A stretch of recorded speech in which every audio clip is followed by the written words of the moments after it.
Et donc, Douleur silencieuse, de quoi ça parle? Alors, Douleur silencieuse, c'est mon premier court-métrage de fiction qui a été produit par le collectif Tribudum en 2022. C'est un court-métrage qui me tenait beaucoup à cœur de faire parce que ça parle d'un sujet tabou sur les violences sexuelles intrafamiliales, donc l'inceste.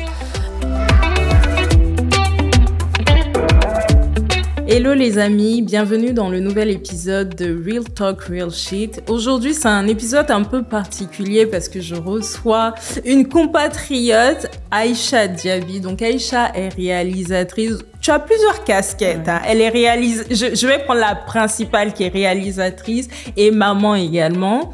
De 2 enfants. Et donc aujourd'hui, je vais échanger avec elle sur un certain nombre de choses. Et j'espère que vous allez prendre autant de plaisir que moi à la découvrir. Du coup, j'attends pas plus. C'est parti. Hello, comment tu vas? Hello, ça va super bien. Bon, comme tu l'entends, j'ai la voix cassée. Mais ma voix, elle est toujours comme ça maintenant. D'accord. Donc, voilà. Mais pourquoi tu dis maintenant? Parce qu'en fait, quand j'ai toujours eu la voix un petit peu cassée et grave, c'est ma voix naturelle. Mais c'est vrai que quand je suis dans plusieurs activités et que je dors pas beaucoup, ma voix elle est encore un peu plus cassée. Comme là, je suis dans une période où j'ai beaucoup de travail. Du coup, elle est comme ça. Ok, parce que c'est Aïcha. On va prendre les deux. Donc, Aïcha, tu es franco-guinéenne. Est-ce que tu peux me dire où tu es née et où tu as passé la plupart de ton enfance et de ton adolescence rapidement? Ok. Alors, moi, je suis née à Paris, dans le 12e arrondissement de Paris. Après, mon histoire est un peu particulière par rapport à celle de mes frères et sœurs qui sont tous nés et grandis ici. Donc, je suis née ici et puis à l'âge de 1 an, je suis allée en Guinée et ma mère m'a laissée avec mes grands-parents pendant 3 ans, en fait. Et je suis revenue en France à l'âge de 4 ans. Et puis après, j'ai vécu dans le 10e arrondissement, puis dans le 18e et puis récemment dans le 13e. Donc, j'ai toujours, en fait, vécu à Paris. Sauf que j'ai fait beaucoup d'allers-retours avec la Guinée. Enfin, on rentrera dans les détails. Mais après, j'ai vécu 3 ans en Guinée. J'ai aussi beaucoup bougé à l'international. Voilà, j'ai un peu parcouru un petit peu le monde. Et puis là, je suis beaucoup entre Paris et Conakry. D'accord. Donc, on est toutes les deux guinéennes. Tes 2 parents sont guinéens? Mes 2 parents sont guinéens. D'accord. Viennent de Bokeh. D'accord. Et après, ils sont venus ici dans les années 80, comme ça. D'accord. Donc, Soussou, tu es Soussou? Non, moi, je suis Djarinké, moi. D'accord. Je suis pas Soussou. Djarinké de Bokeh, d'accord. Je suis Djarinké de Bokeh. Ok. Parfait. Je savais pas qu'il y avait des Djarinké. Ah si, il y en a beaucoup. Il y a beaucoup de villages Djarinké à Bokeh. Moi, je viens de Dabankou. D'accord. On appelle, à Kakandé. Il y a beaucoup de Djarinké là-bas. Après, c'est vrai que la plupart des Guinéens, pour eux, quand on dit Djarinké, ils pensent tout de suite à Touba. Mais on vient pas tous de Touba. Ok, parfait. Donc, moi aussi, je suis guinéenne. Mon père est Peul, mais ma mère est ivoirienne. Et donc, j'ai l'habitude de dire, là, je vais poser une question. Vraiment, j'ai besoin d'avoir ton avis le plus honnête possible. Je trouve que la Guinée, et Conakry plus particulièrement, est un environnement toxique. Qu'est-ce que j'entends par environnement toxique? C'est un milieu où tu n'as pas la possibilité, surtout en tant que femme, même si c'est aussi vrai pour les hommes, de t'exprimer pleinement. Qu'est-ce que je veux dire par s'exprimer pleinement? Si tu es une femme qui fume des cigarettes, tu ne peux pas fumer. Si tu es une femme qui aime plutôt porter des jupes, même jupes aux genoux, c'est compliqué, on va te voir bizarrement. Si tu es une personne, par exemple, qui a l'habitude de dire ce qu'elle pense, ça va être compliqué. Et la cerise sur le gâteau pour moi, c'est la polygamie, dans le sens où on a beaucoup de familles, peu importe les 3 principales, ethnies de la Guinée, Peul, Soussou et Malinké. Pour moi, la polygamie, c'est un fléau parce que les familles, en fait, sont en conflit de l'intérieur, même si on le voit pas de l'extérieur. Et quand tu ajoutes cela à tout ce que je viens de dire précédemment, tu as juste un cocktail de toxicité pas possible.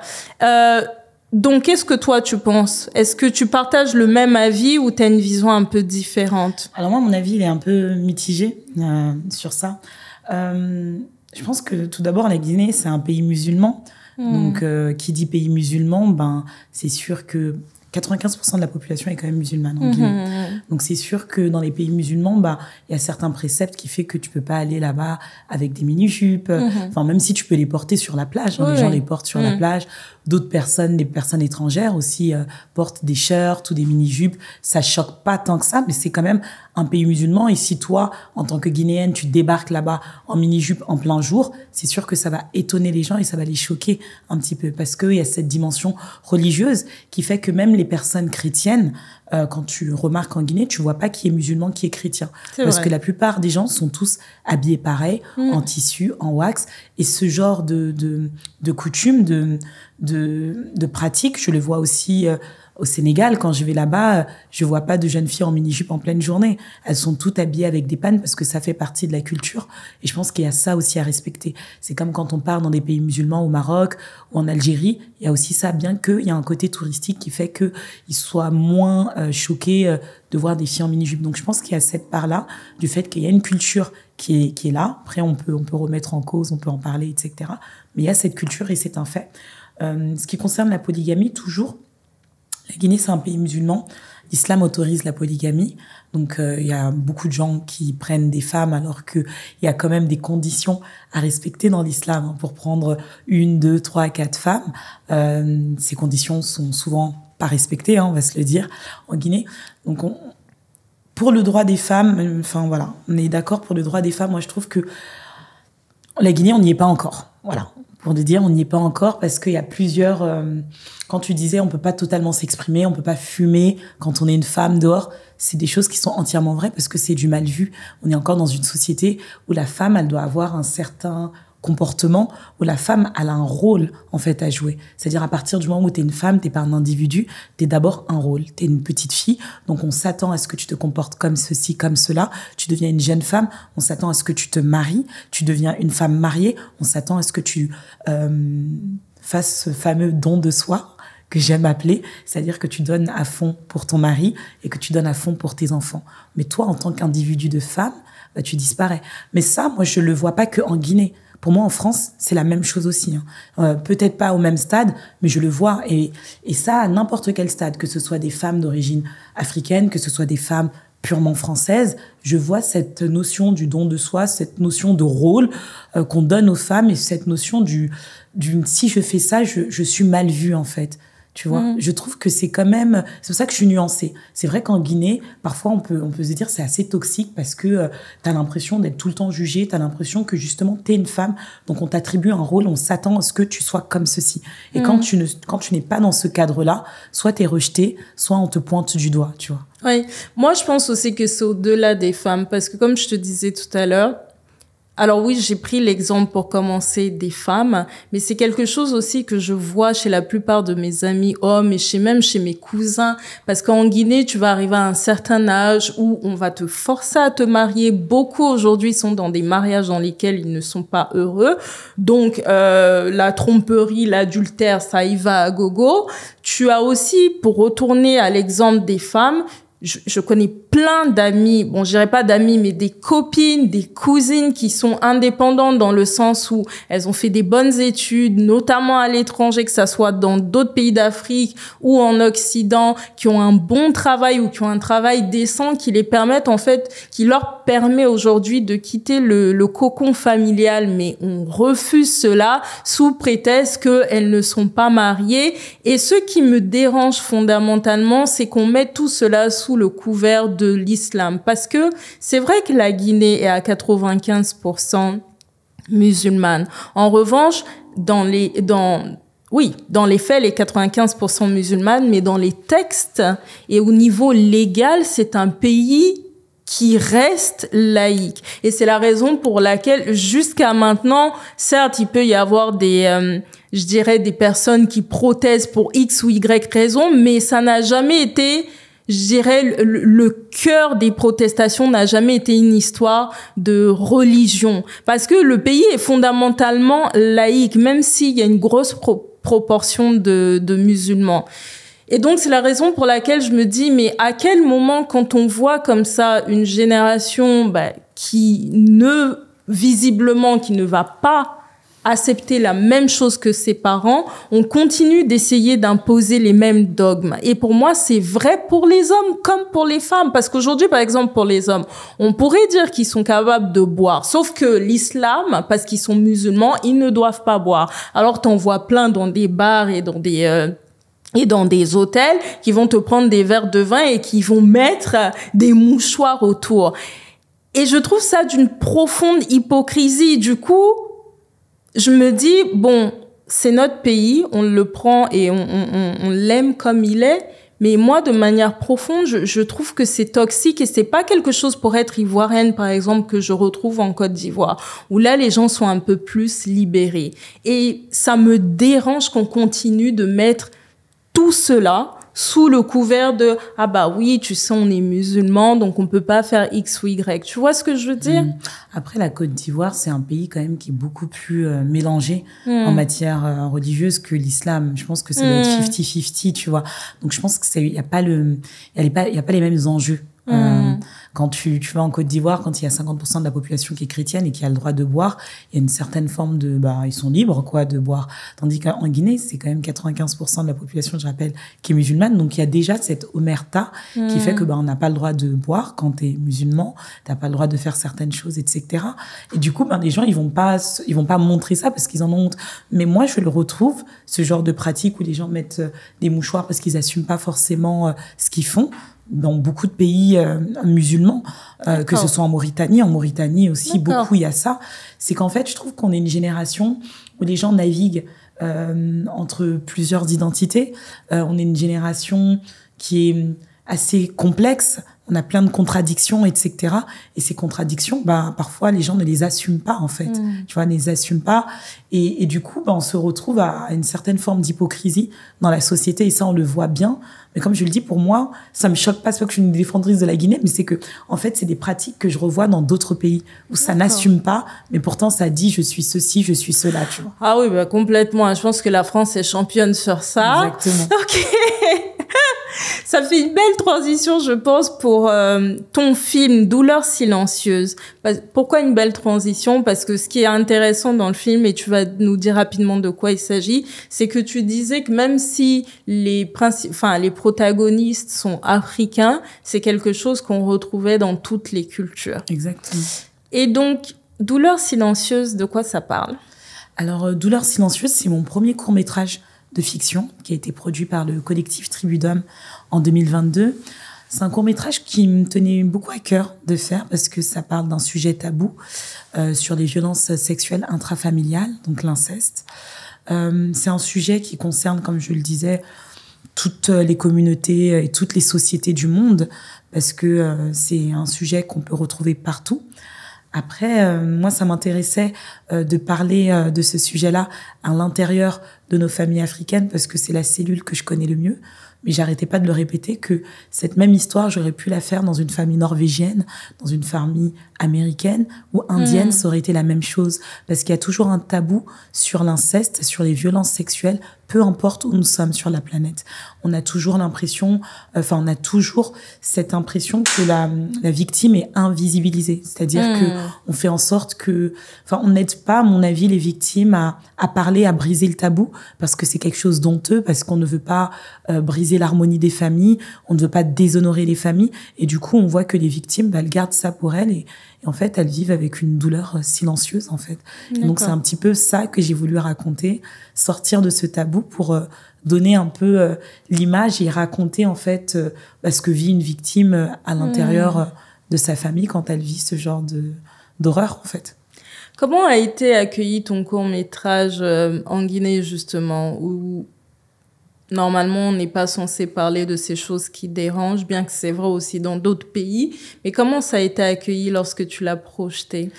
Déjà, pour parler déjà de manière générale en Afrique, parce que c'est vrai que mon film, il a eu vraiment des réactions différentes. Il a beaucoup tourné en festival, il a fait les États-Unis, il a fait la France, il a fait l'Amérique latine, il a fait l'Asie, il a fait le Canada, il a fait le Congo, il a beaucoup tourné.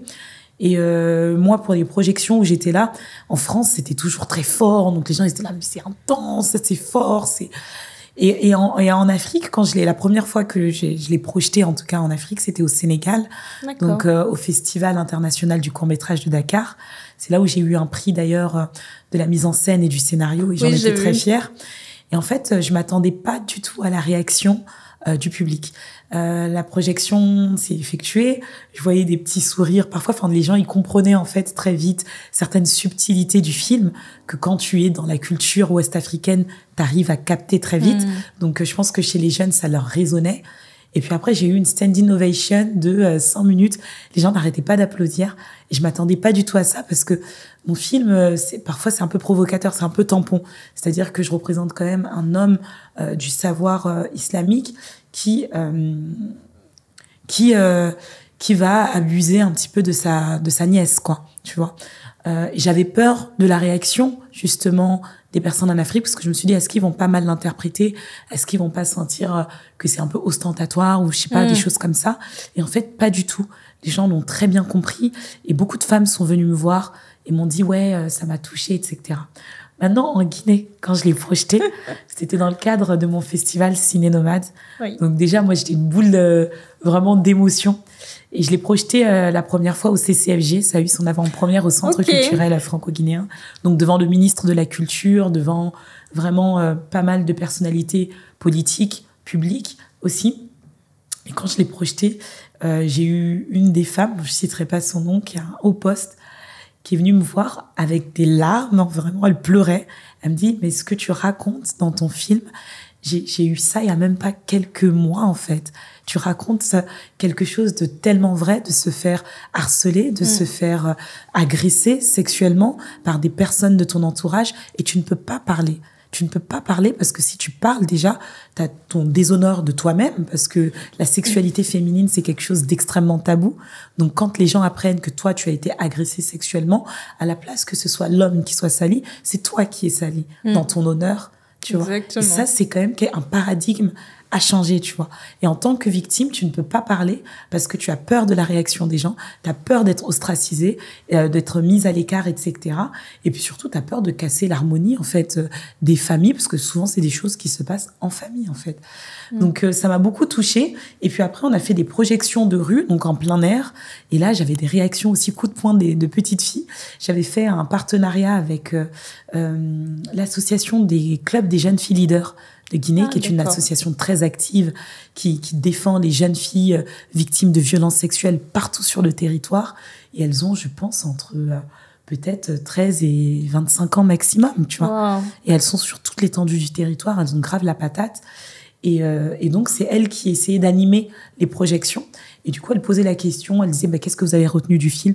Et là, tu entendais des témoignages, tu entendais des jeunes filles pleurer, tu entendais aussi des jeunes filles interpeller leurs parents, dire, voilà, vous voyez, c'est ce qui se passe quand vous amenez des oncles chez nous, quand vous amenez des hommes à venir à la maison, vous regardez pas, vous n'êtes pas attentif forcément à ce qui se passe. Eh bien, il y a des hommes qui abusent des petites filles. Et tu vois, c'était vraiment des discussions. Donc moi, j'étais totalement en larmes. C'était trop pour mon cœur. C'était, en fait, je me disais, purée, j'ai écrit ce film. C'était pour ça, en fait. J'ai écrit ce film parce que je voulais juste, c'était pas un film de sensibilisation, mais je voulais qu'on en parle, en fait. Je voulais qu'il y ait des vraies discussions qui se mettent en place entre les parents, entre les différentes générations, entre les familles. Quand tu regardes un film, il se passe quelque chose de profondément magique. C'est que on partage quelque chose, en fait. Quand Absolument. Tu regardes un film, c'est un partage, en fait, d'émotions, c'est un partage de plein de choses. Et c'est une forme de sociabilisation parce que, du coup, les gens, ça crée des débats, ils en parlent, etc., de ce qu'ils ont vu.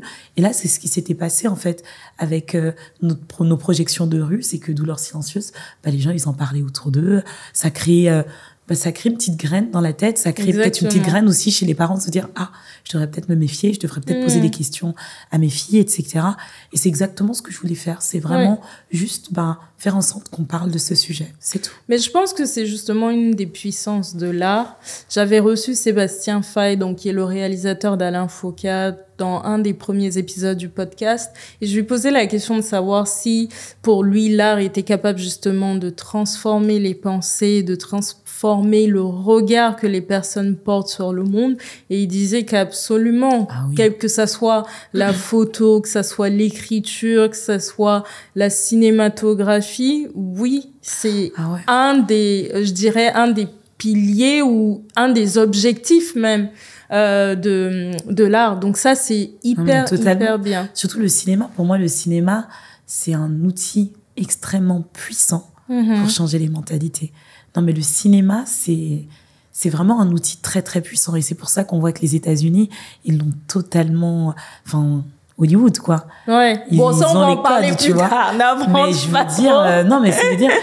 C'est vraiment un moyen très, très puissant de faire changer les mentalités, et du soft power et de tout ce que tu veux. Exactement. Mais c'est un outil très puissant. Après, on va avancer. Une dernière question sur la Guinée. Et puis après, on va parler un petit peu du cinéma, du monde cinématographique, d'Hollywood, du cinéma français également.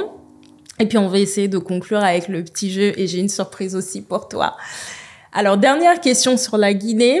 Qu'est-ce que tu penses ou quel est le regard que tu portes sur la situation politique en ce moment? Qu'est-ce que tu penses d'une présidente de transition? Alors moi, j'avoue que niveau politique, je me suis pas trop mêlée en Guinée. Ce que je constate, c'est que les 2 fois où je suis allée en Guinée pendant la transition, j'ai trouvé qu'il y avait beaucoup de choses qui ont changé. Au niveau des infrastructures, ça paraît bête, hein, mais le fait que j'ai pu marcher à pied de Donka jusqu'à la ville, pour moi, c'est beaucoup. Mais toi, parce qu'il y avait des trottoirs. Oui, moi, mais j'aime marcher. À Conakry, les gens, ils aiment bien. Tout le monde est en grosse voiture. À Conakry, c'est dis-moi quelle voiture tu as, je te dirai qui tu es. Tu vois. Moi, j'aime bien marcher et j'aime bien observer en fait la ville. C'est peut-être mon côté artistique, mais j'aime bien sentir les vibrations d'une ville et du coup j'aime bien marcher, j'aime bien observer, j'aime bien me perdre, me balader. Tu n'as pas chaud, Aïcha. Non mais franchement, la vérité, parce que faut pas que les gens croient que après j'y vais le matin très tôt. Hein. Ah d'accord. Donc quand la brise, quand tu as la petite brise, tu vois le petit vent qui soulève tes cheveux, etc. le matin, j'aime beaucoup marcher et me perdre dans Conakry.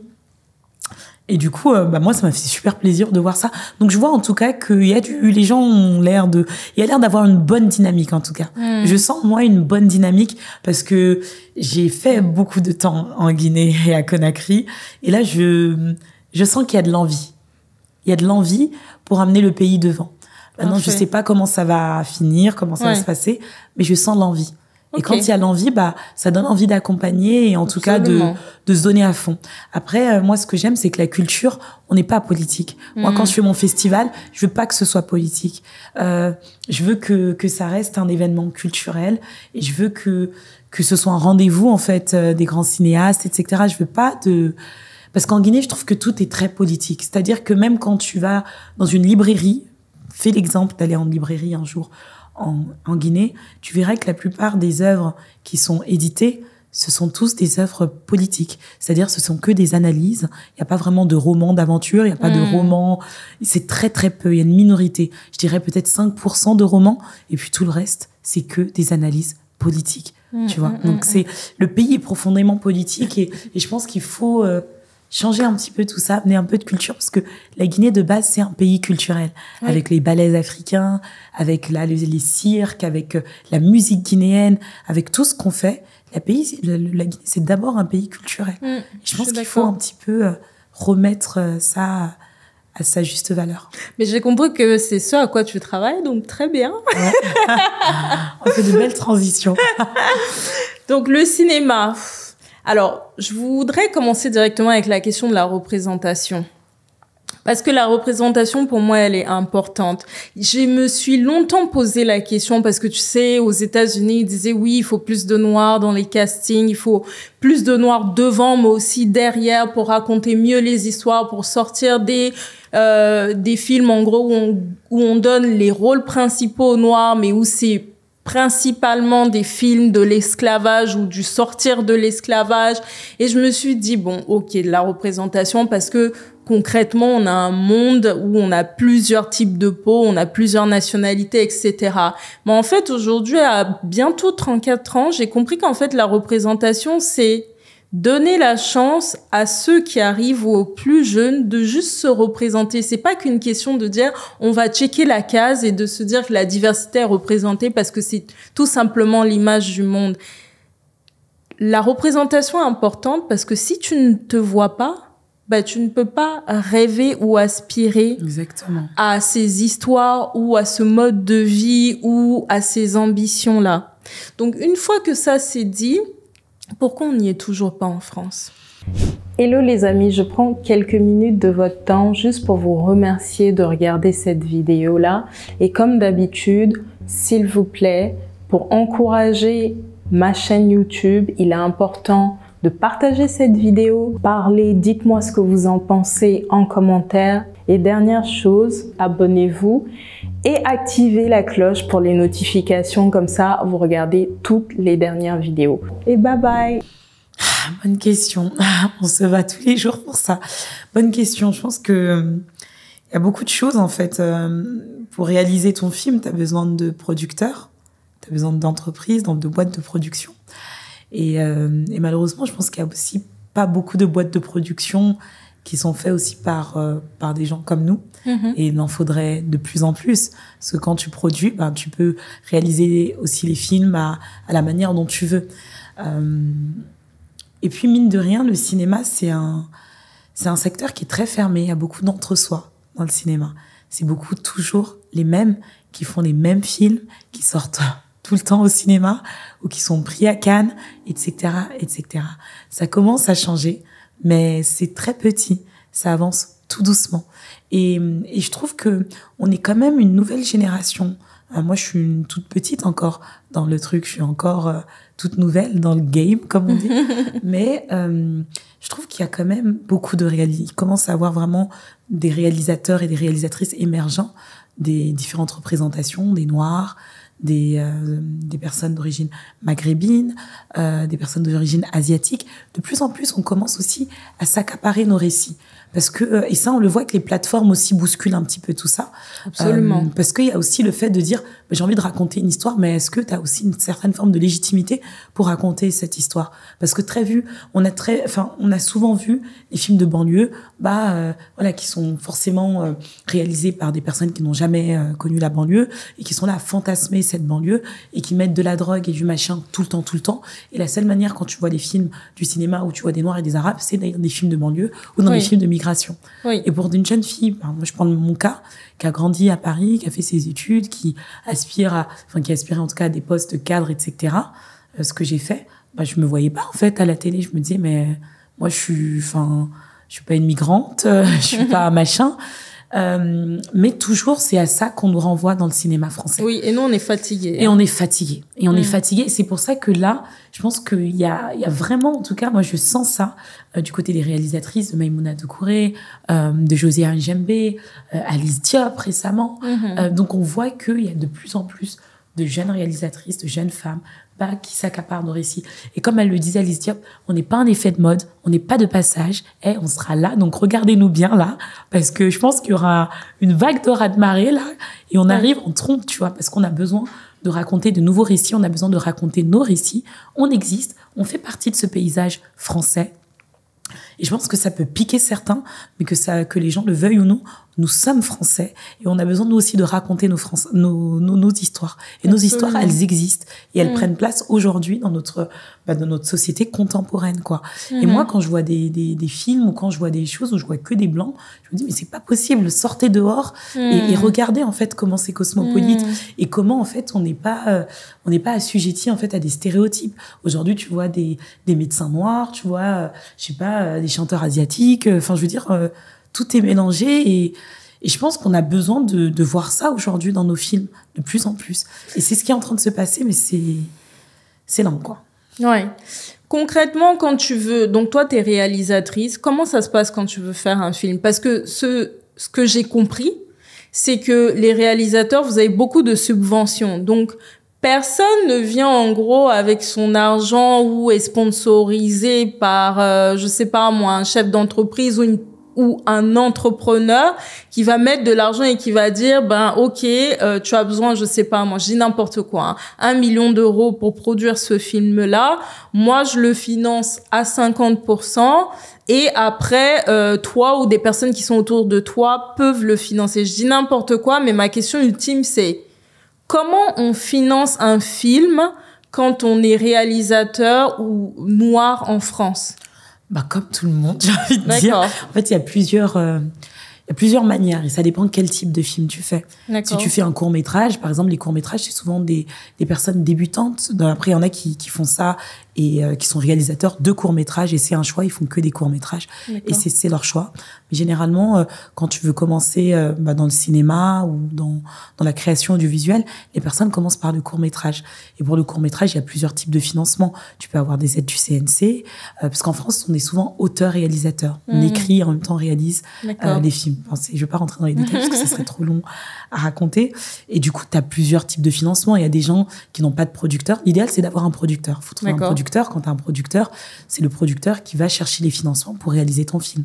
Tu vois. Et toi, tu écris ton film. Donc, le producteur, en fonction de ce que tu auras écrit et ce que vous allez vous mettre d'accord, il va budgétiser, en fait, le coût de ton film et il va aller chercher les financements.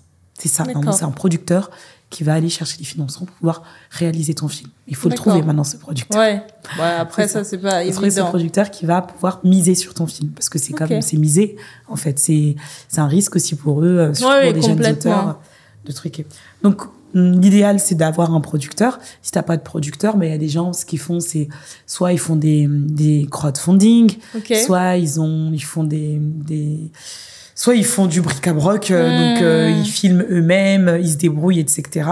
Soit il y a des gens qui disent, bah moi je veux financer ton court-métrage, donc je te donne temps pour le réaliser. Donc voilà, il y a plusieurs types de financement. Quand tu as envie de réaliser des longs-métrages ou des séries, etc., tu passes par une boîte de production. Tu es obligé de passer par une boîte de production. En tout cas, c'est le plus simple. Après, il y a des gens qui font des films en indé. C'est-à-dire qu'ils sont totalement indépendants et c'est eux-mêmes qui réalisent leurs propres films et du coup, ils vont aller chercher les financements, etc. Et ça, c'est une autre économie aussi, tu vois. Donc, il y a plusieurs types. Il y a plusieurs types. Exactement. Absolument. Ok. J'avais une autre question.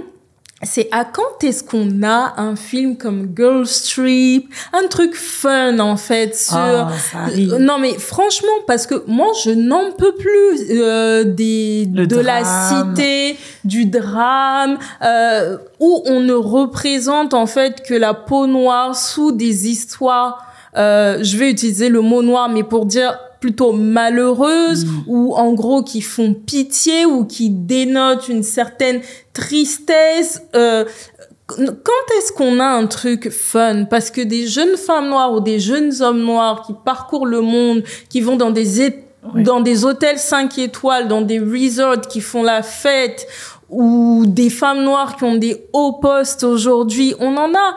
Et une autre question que j'avais, c'est à quand on fait des biopics? Ah, mais il y en aura une bientôt, normalement. Il y a Maïmouna Doucouré qui va faire une biopic sur Joséphine Baker, bientôt. Mais, d'accord, ok. Tu vois, je sais pas si ça répond à ta question.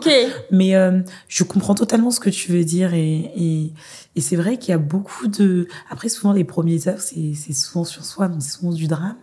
Mais je connais en tout cas une nouvelle génération de réalisateurs qui vont faire de la comédie, qui vont faire des trucs assez feel good. Et il y a des séries qui arrivent. Moi, je bosse sur une série, je vais pas spoiler, qui est en option chez un prod et sur lequel je suis en train de développer, qui va, je pense, bousculer les regards. Mais j'ai décidé de faire une comédie, voilà, une comédie feel good, très girly, très mode, très machin.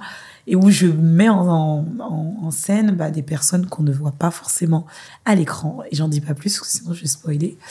Mais voilà, donc ça arrive en fait, ça arrive. D'accord. Ça arrive, mais c'est long. C'est Netflix qui est derrière? On ne sait pas. On espère, on croise les doigts. Mais on espère et puis on y va. Mais je comprends totalement. Mais ça arrive. Moi, je veux du fun. Je sais que mes prochaines œuvres, à chaque fois, on me demande est-ce que tu vas faire la suite de Douleur silencieuse? Je dis tout ce que j'avais à dire sur Douleur silencieuse, je l'ai fait dans le cours. Oui. Là, maintenant, moi, j'ai envie de tester d'autres trucs. Et c'est vrai que les choses un peu feel good, les choses un peu assez dramédie, des choses comme ça me parle. Et aussi, la réussite, je pense qu'il faut que que ça soit aussi normal pour le paysage français de voir, voilà, des personnes issues des minorités, mais pas que les Chinois, parce que ça, je pense que c'est mondialement connu leur réussite, mais d'autres population où on parle vraiment de la réussite. Tu vois, je pense notamment à c'était Lionsgate, le film nigérian où justement tu avais un patron d'entreprise qui est un petit peu malade, donc sa fille rentre des États-Unis, elle reprend le relais et tout. Voilà, mettre en avant là un peu cette forme d'excellence à l'africaine, à la diaspora africaine, la diaspora asiatique, j'en passais des meilleurs. Mais voilà, quand est-ce qu'on montre aussi la réussite? Après, j'entends qu'on est dans un pays qui est un peu mélancolique, qui a un peu une addiction à la mélancolie.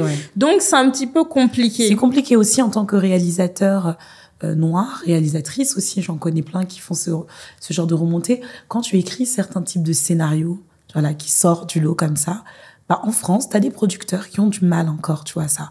Genre, oui, mais est-ce que ça va parler? Ça va pas parler? Est-ce qu'il y a des gens qui vont se sentir représentés? Ça va. Tu vois, il y a vraiment encore ces genres de questions, tu vois.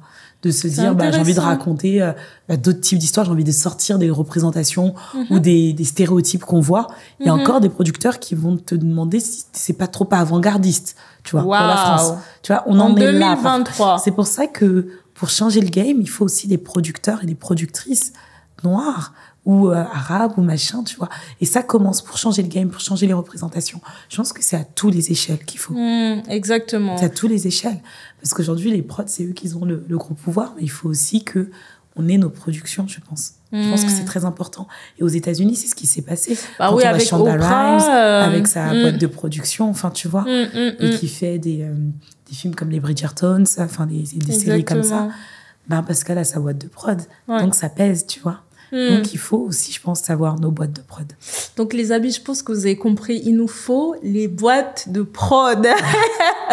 Par nous, pour nous. Et comme ça, on aura tout ce qu'on veut. Exact. Parfait. Avant de terminer, je voudrais évoquer donc un dernier point un peu plus sérieux sur tout ce qui sur le paysage un peu politique / crise de banlieue qui s'est passé ces derniers temps. J'ai vu que tu étais à la marche de... Moi, j'ai pas pu y aller. D'accord. Parce que ce jour-là, je sais pas ce que j'avais, mais j'ai pas pu y aller. Et j'avais hésité à partir, mais j'ai pas pu malheureusement y aller. D'accord. Mais j'ai beaucoup partagé et j'étais vraiment de tout cœur avec ce qui se passait parce que ça m'a beaucoup affectée. Ça m'a beaucoup affectée. Déjà, la mort du petit Naël, ce qui m'a achevée, mais vraiment achevée et mis à terre. Je pense que c'est vraiment la cagnotte de 1,6 million. Parce que je me suis dit, il s'en rend pas compte de la violence que ça peut être pour nous, tu vois. Déjà, on sait que on est né, on est grandi en France, mais toujours, on nous considère comme des étrangers, très souvent. Tout le temps, on a l'impression d'être des citoyens de seconde zone. Et de voir qu'un policier raciste tue un enfant de 17 ans, déjà, c'est extrêmement violent. Mais alors que des personnes se rassemblent pour donner de l'argent à cette personne alors que le procès n'est pas passé et que, ça se trouve, on a affaire à un meurtrier, clairement. J'ai trouvé ça d'une violence. J'ai trouvé le message très, très violent. Et hier, j'ai fait le 14 juillet, mais avec un goût très amer. Parce que je me suis dit, mais je suis dans un pays qui montre, certains pans, en tout cas, de ce pays, montre clairement qu'on ne veut pas de vous, on ne vous aime pas. Et on est prêt à payer, à donner de l'argent à quelqu'un qui tue une personne comme vous. J'ai trouvé ça extrêmement violent. Et je me suis dit, je pense que ça m'a choqué que les autorités n'aient pas mis fin, en fait, à cette cagnotte, parce que je me suis dit, mais ils ne se rendent pas compte de la violence qu'ils envoient, en fait, aux personnes comme nous. Vraiment. Moi, j'ai une vision différente de toi et je me demande si c'est pas parce que je ne suis pas née, je n'ai pas grandi en France, que j'ai peut-être ce recul ou tout simplement cette distance lucide sur le fait que pour moi, la France est un pays qui a une certaine population qui est raciste. Après, pour moi, tu as différents paliers dans le racisme. Tu as celui qui est intimement convaincu qu'il est supérieur aux Noirs, donc les fameux suprémacistes blancs. Et donc ça, bah, ok, hein, s'il le pense, tu veux que je te dise quoi? T'en as d'autres qui sont encore dans je suis tellement en fait stigmatisée par les médias de masse et par aussi mon incapacité à me challenger, à sortir de ma zone de confort pour aller connaître d'autres personnes. Donc je reste raciste par peur. Et pour moi, t'as le dernier palier qui est juste l'ignorance, qui est un peu lié au deuxième, où t'as la peur en fait de sortir de ton ignorance et d'aller connaître des personnes avec lesquelles tu vas discuter, que tu vas apprendre à connaître et qui vont totalement changer tes stéréotypes. Donc pour moi, une fois que c'est dit, en fait, quand j'ai vu cette cagnotte-là, je me suis juste dit, bah, it is what it is, tu vois, c'est ce qui est. Et en fait, je comprends ce que tu dis, mais pour moi, la question que j'ai envie de te poser, Aïssa, c'est, mais tu ne savais pas qu'il y avait autant de racistes? Pour toi, c'était pas... Non, je pense qu'il y a deux choses qui sont différentes quand même. Ouais. Il y a le fait que tu sais qu'il y a des racistes et puis tu t'en fous. Enfin, je veux dire, ils sont racistes, tu vois. Ouais. Mais le fait que ce soit démontré, c'est comme une forme d'intimidation, comme une forme pour nous intimider, en mode oui, vous allez voir, on va leur montrer machin, et que l'État laisse passer ça. Moi, j'ai trouvé ça violent. D'accord. Moi, j'ai trouvé ça violent quand, il y a quelques années, un gilet jaune, on avait ouvert une cagnotte d'un gilet jaune qui avait frappé un policier et que l'État a réussi à fermer ça. Et que là, on a quelqu'un qui est potentiellement quand même peut-être meurtrier. Mm-hmm. Le procès n'est pas encore passé. Et qu'on laisse passer une cagnotte de 1,6 million. D'accord. Moi, toi, c'est le double standard qui te choque un peu. Moi, ça m'a beaucoup choqué. Ouais. Ça m'a pendant vraiment des jours, j'étais vraiment pas bien et j'en parlais à des amis. Je me sentais vraiment pas bien. Ouais. D'être en France, je trouvais que l'ambiance était très lourde, très lourde, très pénible, très dure aussi mentalement. Oui. Mentalement, moi ça m'a vraiment beaucoup touchée. Peut-être parce que j'ai des filles, que j'ai des petits frères et que c'est réel. Les gens ils comprennent pas, mais c'est réel. C'est réel d'avoir peur de la police. C'est vraiment réel et moi je le vis, je l'ai vécu. Quand je suis au volant avec mon petit frère ou quand je suis en volant, en tout cas avec un homme noir ou un homme racisé comme ils le disent, et j'ai du mal avec ce terme. Ben j'ai une crainte à chaque fois que la police nous arrête. Mais je pense et j'ai une crainte profonde, mais mais vraiment une angoisse. Je me dis putain si la police elle nous arrête. Par exemple mon petit frère c'est l'archétype. Je me dis il est là avec son suite et tout. Enfin lui la police lui dit un mot, je le connais, il va répondre et ça y est on va le tuer. Genre je me dis la police va tuer mon petit frère. Et c'est valide hein, que tu penses comme ça. Et que je sois angoissée et que j'ai peur de cette police qui est censée te protéger, c'est pas normal. Et quand t'expliques aux gens, quand tu expliques à des gens vraiment que tu as une peur de la police, il y a des gens qui ne comprennent pas ça. Qui ne comprennent pas après, comment tu l'expliques à qui, c'est ça, parce que tu vois, même moi aujourd'hui, sur le premier point, j'avais une vision différente, où je suis totalement d'accord avec toi. Moi, j'ai pas de mon petit frère, mon demi-petit frère qui est noir, il ne vit pas en France. En revanche, mon homme, il est noir. J'étais pas en France pendant toute cette période-là. J'étais à l'étranger pour le travail. Mais lorsque j'ai entendu ça, à chaque fois, j'appelais genre le soir mon mec, je lui disais, mais t'es où? Fais attention. Il me disait, mais tu sais que les policiers, ils n'attaquent pas ou ils vont pas venir voir des personnes comme moi. Je veux dire, j'ai 40 ans. Enfin, c'est des gamins. Je suis pas en survêt, tu vois. Et je lui disais, mais non. Et c'est vrai qu'à un moment, j'ai dû me dire à moi-même, mais Gigi, arrête en fait, parce que est-ce que c'est ce qu'ils n'attendent pas que ça dégage chez nous, c'est de la peur, tu vois. Et en fin de compte, moi je suis persuadée d'une chose, c'est que si tu sais te défendre déjà avec la puissance de ta parole et que tu restes aussi sur tes gardes, même si on n'a pas à subir tout ça en soi. C'est ça, en fait. Tu vois? En fait, je trouve que c'est une double charge mentale. On n'a pas à avoir cette charge mentale. On n'a pas à nous l'imposer, tu vois. Certains diront de retourner en Afrique. Mais ça veut pas dire qu'en Afrique, on n'a pas la même charge. C'est ça, moi, je trouve que on a le droit, je pense que un jeune qui est né ici, qui a grandi ici, il a le droit de ne pas vouloir aller dans son pays d'origine. C'est son droit. Il a le droit de se dire, je suis purement français, et puis j'ai envie de faire ma carrière ici, j'ai envie de vivre tranquille. Et ça, il faut que les gens l'entendent, tu vois. Et il y a aussi le droit de se dire, je préfère retourner en Guinée. Moi, par exemple, j'ai un fort lien avec mon pays d'origine et je me considère aujourd'hui franco-guinéenne. Je me considère autant guinéenne que française parce que j'ai tissé des relations avec ces deux pays-là et ces deux pays me sont chers. Je tiens autant à la France que je tiens à la Guinée, tu vois. Je tiens autant à Conakry que je tiens à Paris. Mais qu'est-ce que tu dirais à une personne qui te dirait, je suis d'accord avec toi, mais Aïssa ou Aïcha Diaby, je suis désolée, mais ce n'est pas français. Bah, franchement, c'est pas français pour lui, tu vois. Et puis, de toute façon, qu'est-ce que c'est être français aujourd'hui? C'est ça que je me pose. On a 4 Parce que même quelqu'un qui n'est pas né en France et qui a vécu toute sa vie en France, bah, est-ce qu'il est français? Qu'est-ce qu'il est? Moi, je pense à mes parents qui ont passé la majeure partie de leur vie en France. Quand ils partent en Guinée, c'est trop drôle parce que ils sont totalement dépaysés, parfois encore plus que moi. Ma mère est là, mais il fait trop chaud. Et je leur dis, mais t'as plus l'habitude, mais pourtant t'es né ici. Mais tu vois qu'ils sont complètement déconnectés de leur pays d'origine. Qu'est-ce qu'ils sont, eux? Et moi, je me dis, mais nous, les gens, ils comprennent pas que les gens comme nous, on vit parfois une vraie schizophrénie et que c'est très difficile de trouver son identité. Et moi, je sais que je suis passée par une grande phase de quête identitaire, à savoir, mais qui je suis? Est-ce que je suis française? Est-ce que je suis guinéenne? Quand j'étais plus jeune, et beaucoup d'entre nous, parce que j'ai fait un collège ZEP, après je suis allée dans un lycée, c'était totalement au contraire, lycée Carnot.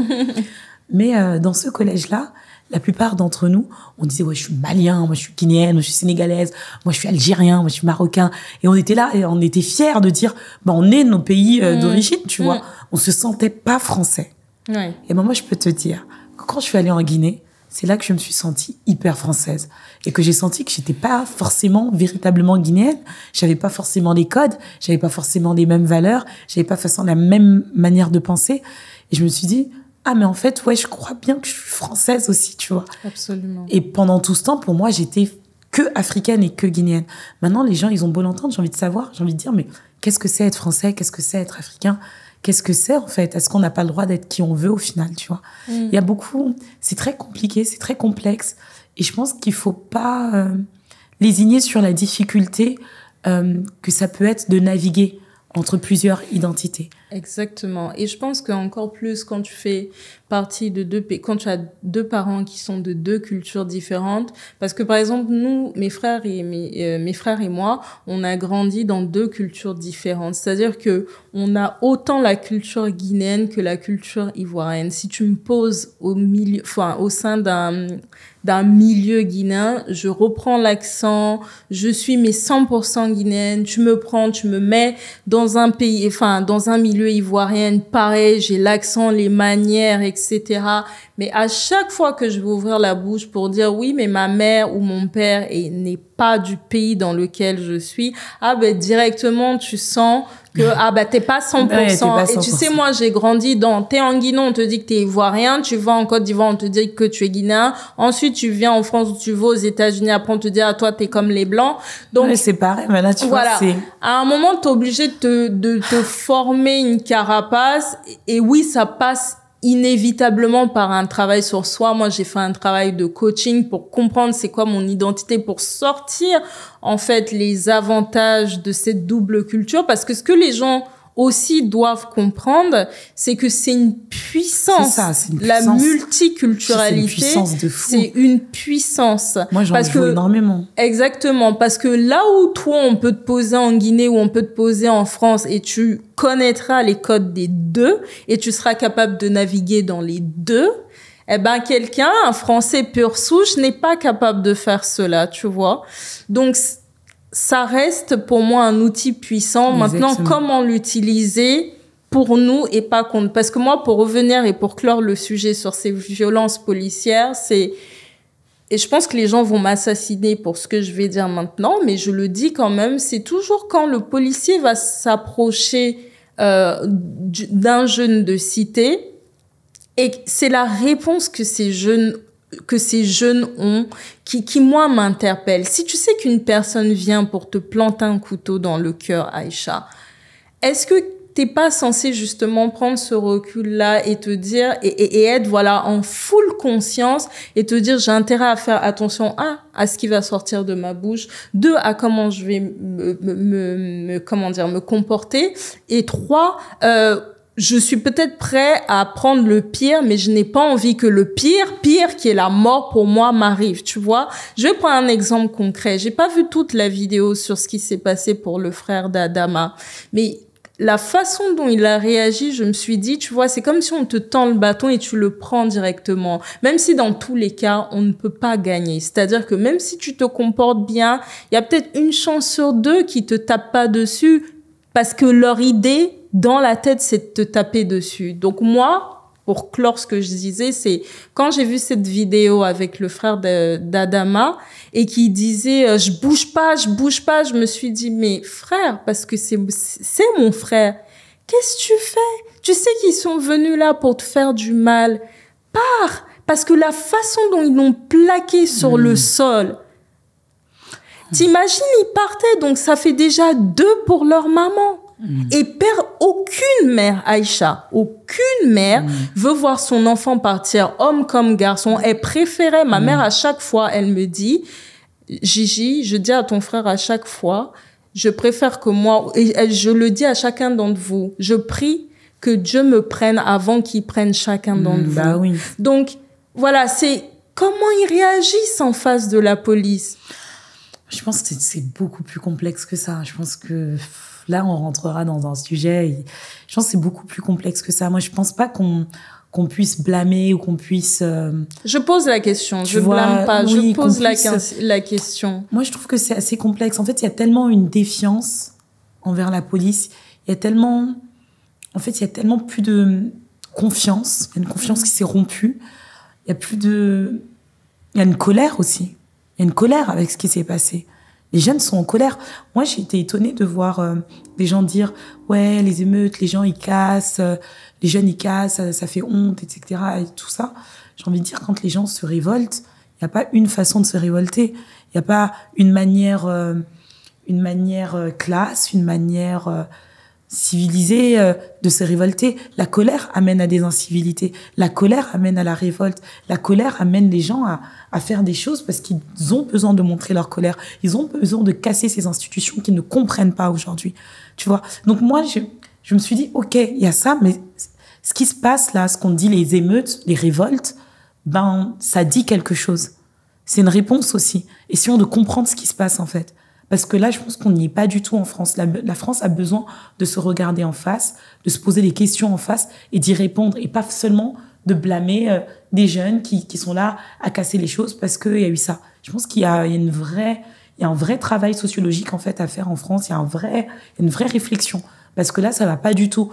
Et il faut que la France comprenne, on va pas partir aujourd'hui, on va pas partir de demain. Donc, autant qu'on puisse aujourd'hui tous cohabiter ensemble dans la paix, dans la quiétude, etc. Parce que on est tous, quand il se passe quelque chose en France, on est tous touchés au cœur. Quand la France va mal, on va tous mal. Donc il faut qu'on arrête un petit peu, tu vois. Je pense qu'il y a il y a vraiment il faut que la France se regarde en face et qu'elle arrête de se dire qu'il n'y a pas de racisme dans sa police ou qu'elle arrête de dire qu'il n'y a pas de racisme en France ou je sais pas quoi. Il y a vraiment un travail à faire. Il faut qu'on se regarde, en fait, je pense. Parce que là, ça va pas aller sinon. Bon, on n'a plus trop le temps, on va avancer parce que je pense qu'il y a 2-3 choses que je voulais dire sur ce sujet.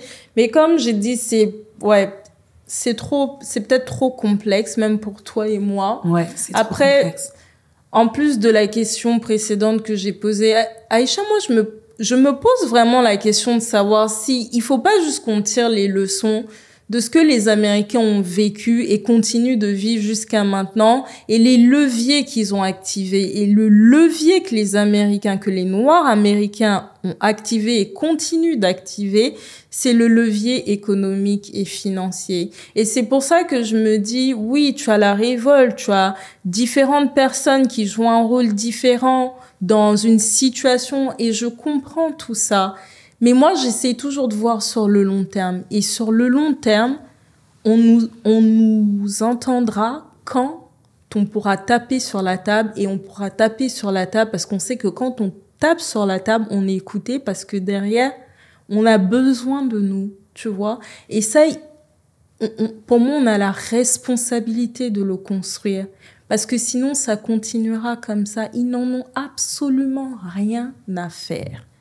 Aujourd'hui, demain, après-demain, ils feront ce qu'il y a à faire, ils passeront à la télé quand il y aura nécessité de faire, et ça sera pas forcément à cause de nous, ça sera peut-être à cause de pouvoirs extérieurs. Mais je pense qu'on a la responsabilité fondamentale pour nos enfants, parce que on est issu de la multiculturalité. Tu portes ça en toi. Moi aussi, je porte ça en toi. L'homme qui est derrière la caméra porte ça en lui.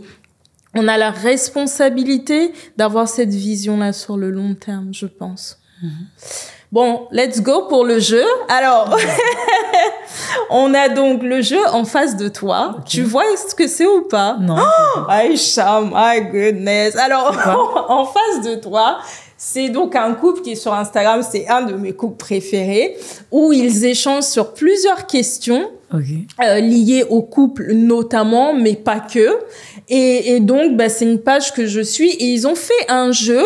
Je vais l'ouvrir. Ce que je te propose. Alors, dans ce jeu, tu as plusieurs...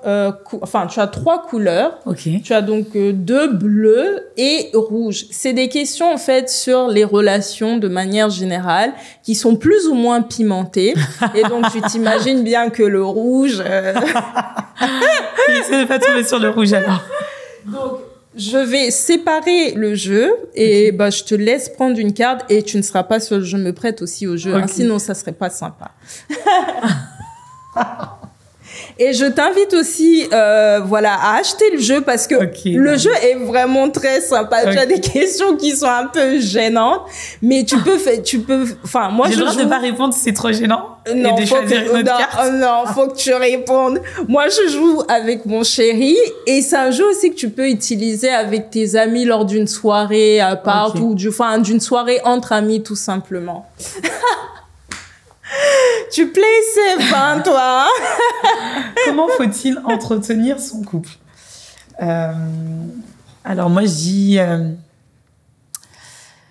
c'est important de... Déjà, je pense que dans un couple, il faut avoir quelqu'un qui soit sur la même longueur d'onde que toi, en tout cas qui a la même vision de la vie que toi. C'est-à-dire, si t'es une personne passionnée, prends quelqu'un de passionné. Moi, je sais que je prendrai jamais quelqu'un qui n'est pas passionné parce que on se comprendra jamais. C'est pas possible. Donc après, il y a la communication. Je pense que c'est hyper important de savoir communiquer et surtout de comment entretenir, de se mettre en tête que rien n'est acquis, tu vois, et que justement, un couple, une relation, ça se cultive, ça se travaille en fait. C'est comme un boulot. Il faut y mettre du sien. Il faut le cultiver. Et du coup, je partirais sur ça, sur le fait que c'est pas acquis. Et du coup, quand tu sais que quelque chose n'est pas acquis, tu travailles pour que ça perdure, etc. T'es en couple? Pourquoi pose cette question? Je ne répondrai pas à cette question. Ça marche. Alors, moi, je prends une rouge. Alors, la baisse de la libido dans mon couple autorise-t-elle le libertinage? Bon. J'ai bien fait. Moi, my God, dans quoi je me suis mis, je pense. Non, mais pour rebondir sur ce que tu disais, c'est, pour moi, il y a 2 choses. Déjà, faut communiquer à ta compagne ou à ton compagnon. J'ai toujours l'impression que le mot libido, c'est plus pour les hommes, mais peut-être que je me trompe complètement. Bref, tout ça pour dire que déjà, faut communiquer. Et une fois que c'est communiqué, peut-être essayer de trouver les solutions. Ça peut passer peut-être par des séances de coaching, de counseling. Ensemble. Vous allez en thérapie. Et si, il s'avère que, ça ne fonctionne toujours pas et que le libertinage peut être une voie, oui. Si les gens veulent savoir, moi, personnellement, la réponse à cette question, c'est quoi? C'est non. Parce que, j'ai pas envie de partager mon homme, tout simplement. C'est la stricte vérité. Donc, je vais trouver un moyen, de le satisfaire. Et je pense que quand il y a de l'amour, les gens vont certainement dire en commentaire, ouais, mais qu'est-ce qu'elle raconte, cette fille? Mais je pense que quand il y a de l'amour, on finit toujours par trouver des solutions et on n'a pas besoin de sortir du couple ou de ramener d'autres personnes dans le couple. Quand il y a de l'amour, chacun fera des efforts, c'est certain. En tout cas. Voilà. Est-ce que tu veux prendre une autre carte ou c'est bon? J'ai peur. Attends, tu prends des bleus, ça va, hein? Que ferais-tu s'il ne te resterait qu'1 mois à vivre? Ok, je pense que je voyagerais. tout simplement. Tu n'as pas assez voyagé. Ah non, Aïcha. je ferai le tour du monde en 30 jours. Allez, dernière question pour moi. Hop. Qu'est-ce qui te plaît le plus chez moi? Donc, ça serait peut-être chez mon chéri, là. Alors, moi, ce qui me plaît le plus chez mon chéri, c'est sa patience. Et donc, comme il est très patient, il me traite extrêmement bien. Donc, voilà. Belle déclaration, monsieur. Ouais, mais il le Bien sait. joué. Hein. Mais oui, il est extrêmement patient. Et tu vois, tu disais que pour toi, tout à l'heure, la réponse à la première question, c'est que il fallait, par exemple, que les couples soient pareils, enfin, en tout cas, sur les valeurs. Et la même vision. Et la même vision, voilà. Et la même vision de la vie. Je pense que la vision, c'est bien. Parce que c'est vraiment le mot qu'il faut utiliser. Parce qu'en termes de caractère... C'est ça, pas forcément caractère, mais vision. Moi, avec mon chéri, on n'est pas du tout pareil. Moi, je suis extrêmement impatiente. C'est quelqu'un d'extrêmement calme. Bon, après, il parle beaucoup quand il est avec moi, mais il est très, très calme. Moi, je suis une boule d'énergie. Lui, il part du principe où chaque chose en son temps. Et en fait, le fait que les choses ne se passent pas tout le temps, ne lui pose pas de problème. Moi, c'est difficile. Donc, voilà. Bah, écoute, Aïcha, on est arrivé à la fin. Est-ce que tu as un mot de la fin? Bah, je parlerai certainement de mon festival, parce que je fais un festival de cinéma à Conakry. Et donc, la prochaine édition aura lieu du 1er au 12 décembre. Okay. Avec 3 jours de festival fixe à Conakry et 1 semaine de cinéma ambulant en Guinée-Maritime. Donc, les gens peuvent suivre nos actualités sur notre page Instagram, Ciné Nomade Afrique. Donc, voilà. Je mettrai le lien sous la vidéo, comme d'habitude. Avec plaisir. Bah, écoute, j'ai une surprise pour toi. C'est un cadeau. Est-ce que tu peux m'aider? Non, c'est pas celui-là, c'est l'autre. Merci beaucoup. Alors, on a une tradition ici. Comme je t'ai dit, j'ai une certaine admiration pour toutes les personnes qui viennent dans ce podcast. Je me dis, bon, on passe un moment sympa et c'est cool d'avoir un cadeau, tout simplement, à la fin. J'espère que tu vas aimer. C'est un cadeau, je ne peux qu'aimer. Tiens. Alors. J'espère que tu le porteras au prochain festival de Cannes. Wow. C'est un carré. Ok. Pour les cheveux? Notamment, oui. Ah, ça doit être mon pote qui doit être. C'est tout. Ok. J'essaie de le mettre? Oui. Je sais pas si ça va m'aller. Tu peux le mettre là ou tu peux le mettre au cou également. Tu me dis si ça fait bien. Mais j'ai un collier déjà. Je t'enverrai une vidéo Instagram pour te montrer comment bien l'attacher et tout. Ouais. C'est canon. Ça te va bien. C'est très cute. Merci d'être En plus, j'adore parce que j'adore les accessoires. Tu vois, je suis très... Merci beaucoup, c'était super. Vraiment, bon, tu m'as fait parler... Un petit peu. J'espère qu'on va pas me tacler sur les réseaux. Non, je pense pas. Ça va. Okay. Ça va.